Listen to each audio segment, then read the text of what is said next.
nderuar miq, ditën e sotme kam të ftuar zotin Agon Islami nga Këshilli për të Drejtat e Njerëzit në Preshevë për të folur për situatën atje, si është mirëpritur lajmi nisma e Kongresit Amerikan për mbrojtjen nga diskriminimi, nga pasivizimi i adresat, nga të drejtat e shqiptarëve në luginën e Preshevës. Zoti Islami, përshëndetje dhe faleminderit. Përshëndetje, faleminderit për ftesën. Faleminderit ju. Më në fund një rrezë drite nga Shtetet e Bashkuara të Amerikës për një pjesë të trojeve tona më të diskriminuara që po has më shumë probleme në vitet e fundit. Kërkoj ndjes, nuk ju ndëgjova. Kërkoj ndjes, nuk ju ndëgjova. Pati një shkëputje të linjës më në fund, pra një rrezë drite shprese nga Shtetet e Bashkuara të Amerikës për një pjesë të trojeve tona ku ka pasur më shumë probleme me diskriminimin dhe ku ndodhen në situatë më të vështirë.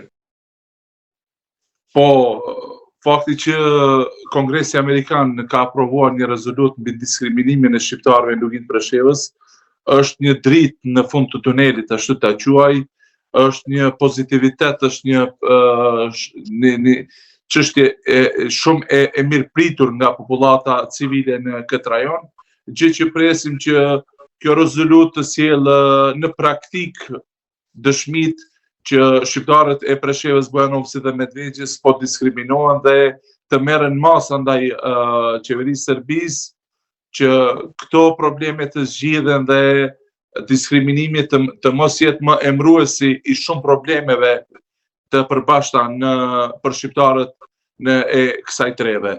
Ju e potencuat edhe vetë shpresojmë që të jetë një nismë e mbarë dhe të jetë tetë serioze sa i përket çështjeve si pasivizimi i adresave të shqiptarëve të luginës së Preshevës, ku shqiptarët e humbin shumë të drejta nga pasivizimi i adresave, siç është humbja apo mos përtrirja e dokumenteve të udhëtimit, humbja e shërbimeve sociale, humbja e mos ekzistimit të drejtës për të pasur pronë, humbja e drejtës së votës, mos patur drejt të zgjedh apo të jetë i zgjedhur dhe shumë çështje të tjera. Janë gati 13 pika në mos gabohem në këtë nismë. Po, 13 pika, por secila është më e rëndësishmja se tjetra. Ne kemi problem edhe me çështjen e arsimit, përveç teksteve shkollore që janë mungesë në shkollat e mesme shqiptare këtu në Preshevë dhe Bujanovc, kemi edhe mosjonjën e diplomave të rinj shqiptar të cilat kanë përfunduar studimet në universitetet e ndryshme të Republikës së Kosovës, 18 gjeneratave të diplomuar nuk ju njihen diplomat dhe ata duke mos shfrytzuar këtë drejtë janë thëmë shkurt kanë migruar nga këto treva dhe shumë e dhëmshme që një të diplomuari mos i zgjidhet një vend i punës në vendin ku ka lindur. Me atë që ka bërë Serbia deri tani, pra ta shqiptarë që u janë pasivizuar adresat edhe që i bjetjen nga toka e askujt deri tani, sa është numri i tyre që janë fshirë? Këto është një problem shumë i madh, për shkak që nuk ka një dhënë sakt. Vetë Ministria Punëve të Brendshme përmes stacioneve policore në Bujanovc, Preshevë apo dhe drejtorisë së policisë në Leskoc nuk i jep të dhënat e sakta, gjithmonë ka një mos përputhje mes numrave, por ajo që dihet është përmes dy hulumtimeve të cilat i kanë bërë dy organizatat për të drejtat e njerëzit nga Beogradi, mendohet që është një dhënë më sakt, atëherë nuk guxoj përmendit dhëna, besoj që 3300 shqiptarë janë pasivizuar apo janë larguar nga lista zgjedhore vetëm në komunën e Medvegjës nga viti 2015 deri në vitin 2022. Unë personalisht besoj që ky numër është shumë i madh, meqense viteve të fundit me pasivizimin e adresave janë prekur ekskluzivisht qytetarët shqiptar të fshatrave të thella të komunës së Bujanovcit, siç e quajmë një Amalsia Bujanovcit dhe Karadaku i Preshevës. Ato fshatra janë buzë linjës kufitare me Kosovën dhe bukfalisht tani kanë mbetë të pabanuara. Meqense atyre i është pasivizuar adresa, ata kanë migruar apo të them kanë dalë të jetojnë në teritorin e Kosovës, gjë që edhe në Kosovë nuk kanë dokumente të identifikimi. Thënë thjesht, kanë mbetë persona pa adresë dhe persona që nuk jetojnë gjikundi. Për të vajtur deri në Kongresin Amerikan, kishim një ekip fakmbledhës në terren aty, Amerikan, apo ishte një lobim që është bërë atje nga shqiptarët? Jo, ishte një lobim i spektrit politik shqiptar, i cili me financimin e qeverisë Kosovës ka qenë mbi 5 herë në Shtetet e Bashkuara të Amerikës, po këtë rast duhet potencoj që lobi shqiptar amerikan në New York, Washington e veçmas në Texas, Dallas, ka luajtur një rol kyç në realizimin e takime me kongresmen dhe senator të ndryshëm, gjë që erdhi si rezultati gjitha atyre vizitave, erdhi edhe rezultati i aprovimit të rezolutës mbi diskriminimin e shqiptarëve në Luginë Preshevës më 21 janar. Nga biseda nga fillimi dhe deri tani nuk më rezulton që ta përmendin Shqipërinë fare. Domethënë ka qenë jashtë, ju ka harruar, ka qenë jashtë i procesi, dijeni të harruar nga Tirana atje, pa të lënë pas dore?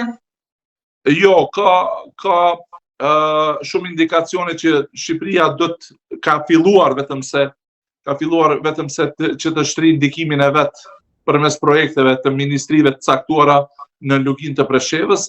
Kemi patur një muaj gjatë nëntorit festës së flamurit, një muaj aktivitetet të cilat janë mbështetur nga Ministria e Turizmit. Saktësisht sa ka qenë vlera financiare e gjitha atyre aktivitete nuk e di, por shihet që edhe Shqipëria edhe veçmas Kosova kanë nxitur apo janë nxitur që të mbështesin shqiptarët e kësaj treve. Besoj që vitet në vijim, edhe Shqipëria do të përcjell Kosovën në krijimin e një linje veçantë buxhetore sa i përket të shqiptarëve të Luginës, meqense Kosova prej 3 apo 4 viteve, po edhe më parë ka parapam mjete financiare në mbështetje të shqiptarëve në Preshevë, Bujanovac dhe Medveç. Pra, jo vetëm fizikisht, por ndjeni më afër me Kosovën. Pra, ka qenë më shumë mbrojtëse ajo në këtë rast. Nuk guxoj t'i ndaj, meqense ne jemi shqiptar, nuk ndahemi mes Kosovës dhe Shqipërisë, ne jemi shqiptar, jemi të gjithë. Kam fjalën tek mbështetja politike, jo. Po, mbështetje politike, por me sa pash edhe sot Ministria për Evropë dhe Punë të Jashtme, zonja Elisa Spiropali pati një reagim nga ku e përshëndeti rezolutën e Kongresit Amerikan dhe tha që problemet e shqiptarëve po dalin në dritë, problemet e shqiptarëve në Luginë po dalin në dritë dhe kjo ka marrë një kahje të duhur. Unë shpresoj që ndikimi i saj po dhe qeverisë së Shqipërisë do të jetë shumë më pranë me problemet e shqiptarëve në Preshevë, Bujanovac dhe Medveç, si edhe në zgjidhjen e tyre. Duke ditur që Shqipëria është shumë afër integrimit me Bashkimin Evropian, besojmë që rruga saj nuk do të jetë vetëm integrimi, por edhe mbështetja shqiptarëve jashtë kufive të saj. Po, tashmë shkon fund fare do jetë në dorën e autoriteteve në Beograd, të Vučićit e të tjerëve për të zbatuar këto rezoluta, ligje, thirrje, kërkesa apo qoftë edhe ultimatume. Keni besim, jeni shpresë plot që mundet të dëgjohen këto thirrje? Duke ditur që me Serbi nuk është problem të gjesë zgjidhje, po është problem që të pranohet zgjidhja, unë besoj që Shtetet e Bashkuara të Amerikës veçmas Kongresi e State Departmenti Amerikan do të bëjnë turistin mbi Beogradin zyrtar që të realizohet një hulumtim spaku në terren dhe nga ku do të nxjerren shifra të sakta apo të shihet të paraqitet në letër diskriminimi i shqiptarëve në Luginën e Preshevës, duke pasur parasysh numrin e saktë të shqiptarëve të pasivizuar, meqense Republika Serbisë e mohon një gjë të tillë, duke e vlerësuar pasivizimin në Bujanovac, Preshevë dhe Medveç si një çështje teknike administrative dhe as pak që nuk përkon me përkatësinë etnike. Gjithashtu, hulumtimi do të marrë masa edhe apo do të vihet re edhe në çështjet e integrimit shqiptarëve në gjyqësor, polici, shëndetësinë sekondare dhe institucionet tjera republikane që shtrihen Bujanovc, Presheva dhe Medvegjë. Me gjithë përshkrimin që ju mbët, mundet që të ketë ndoshta ose duhet më saktë që të bëhet një kushtëzim siç serbët kërkojnë asociacionin Kosovë, pse shqiptarë në Lugin mos kenë të drejtat e tyre? Patjetër duhet një paralelizim mes kërkesave të serbëve në Kosovë dhe kërkesave të shqiptarëve në Lugin të Preshevës. Ne kemi një plan 7 pikë të aprovuar nga qeveria e Serbisë nga viti 2013, meqense asgjë nga atë nuk është aprovuar. Do të thonë në terren ka me situata edhe më e keqe, edhe më e vështirë. Unë shpresoj që Shtetet e Bashkuara të Amerikës janë një faktor serioz dhe këtë drejtim nuk do ta tolerojnë si Bashkimi Evropian Serbinë që të arrihet marrëveshja dhe të mos implementohet. Unë besoj që marrëveshja apo trisnia e SBA-ve do të jetë shumë më këmbgulse dhe më e vështirë për Serbinë dhe institucionet e saj. Edhe diçka të fundit kam, Agon, si ndihen shqiptarët aty në Lugin me gjithë këto lajme që qarkullojnë, sidomos në vitet e fundit, bazat ushtarake të Serbisë në kufi me Kosovën, tensionet, plasi tani, plasi pastaj, konflikti, lufta, pra nga gjithë situata. Unë e thash mbrëm me një televizion të Shqipërisë, shqiptarët e Luginës nuk jetojnë, ne mbijetojmë ditë për ditë. Është shumë e vështirë jeta këtu, meqense kemi të bëjmë me diskriminim, kemi të bëjmë me mos zhvillim, kemi të bëjmë me sfida që shqiptarët e pjesë e rajoneve të tjera nuk i kanë. Është shumë e vështirë jeta, por ajo që është edhe më dëmshme, nga këto sfida, nga këto probleme kemi një migrim masiv të rinjve shqiptarë nga Presheva, Bujanovc dhe Medvegjë.